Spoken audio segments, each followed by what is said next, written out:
Hey, what's up? David, Brazos Valley Barbell.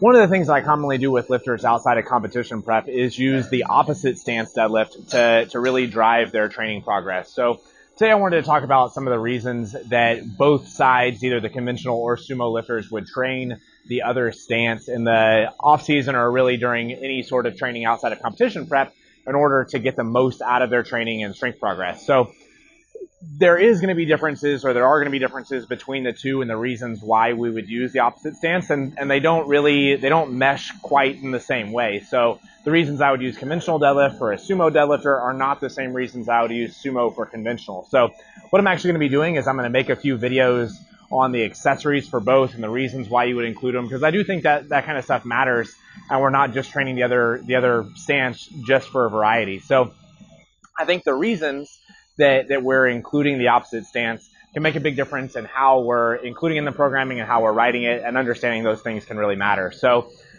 to start off with, one of the main differences between conventional and sumo is the fatigue that's generated on the lifter's back, and upper back, lower back, all of that. Conventional is going to be a lot more taxing overall and can really impact training other places. So if we're doing a lot of conventional deadlifts, that really affects the squat volume and just the ability to even perform those reps well. So this is something that usually we're taking care of, and people who pull conventional are generally aware of, and the training is dictated in that way. So when we're trying to include that in somebody else's program, it can get dramatic really fast. If we just start throwing in conventional deadlifts, that person can get very, very sore, and then it ends up really impacting training negatively, and then we can't squat. So we can't just throw those things in there. But that can be a really powerful training tool if we utilize it well. Like I just said, the conventional deadlift can be a very, very impactful exercise for back strength. So if you're especially an efficient sumo deadlifter, you may not be overloading your back musculature all that often, and so long-term progress that you may not be developing those muscles as well as you could.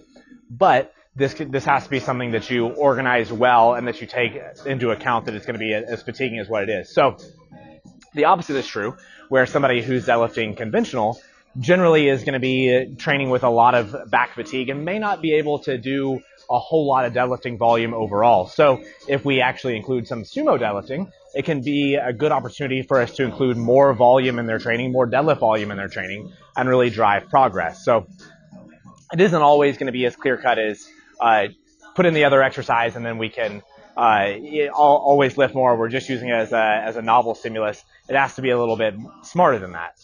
So when we're including the sumo deadlift, what I think is going to be the most beneficial thing for conventional lifters is that we get a lot of good reps in probably a more neutral position than they're used to.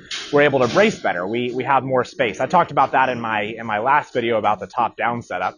One of the main differences that it may matter more for conventional lifters to brace to the top is that they just don't have enough space at the bottom to get set. So if we're using the sumo deadlift, this is a great opportunity for them to train that neutral back position, feel a good brace, get some good proprioception, so that when we go back to the conventional, we've had a lot of reps, we've had an opportunity to get some volume in the back, but in a position that's not going to be overly fatiguing, and hopefully that proprioception, that awareness that we gained from good posture, can be something that transfers well. So when we're including those, it may not be something that's tolerated well. A lot of times the people, when we say we're going to do the sumo deadlift, think they're going to try to maximize their leverages. They're going to take this really wide stance, and that's not at all what I mean. Most of the time when I include sumo deadlifts for a conventional deadlifter, we're still trying to use it as a training tool for the conventional. So it may just be stance just a little outside the hands. We're still going to use a lot of the same leverages. We're still going to use higher hips. We're not going to be looking for a super upright posture,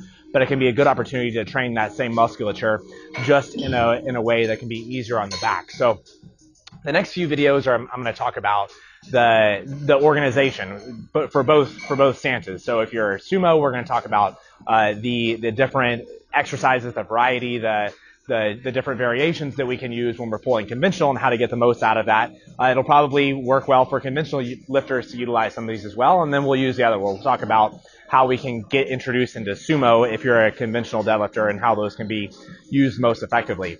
I'm also going to start making some videos that are just going to be more about my training and my thoughts on my training. The reason being is I want to include more structure, more ideas as far as what the cohesive program looks like. A lot of times I'm just throwing out these videos. In this case, I'm talking about, I think you should use the different stance in your training, but I'm not giving great opportunities or great examples of how I would utilize those things.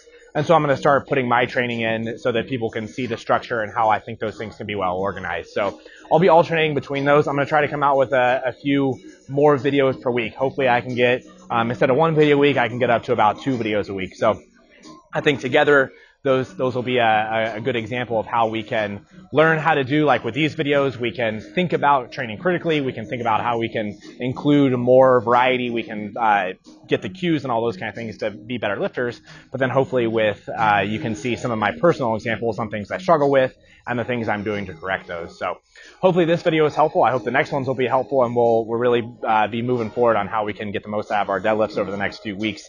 So look forward to those. As always, give me a thumbs up, subscribe to the channel, and we'll see you next time.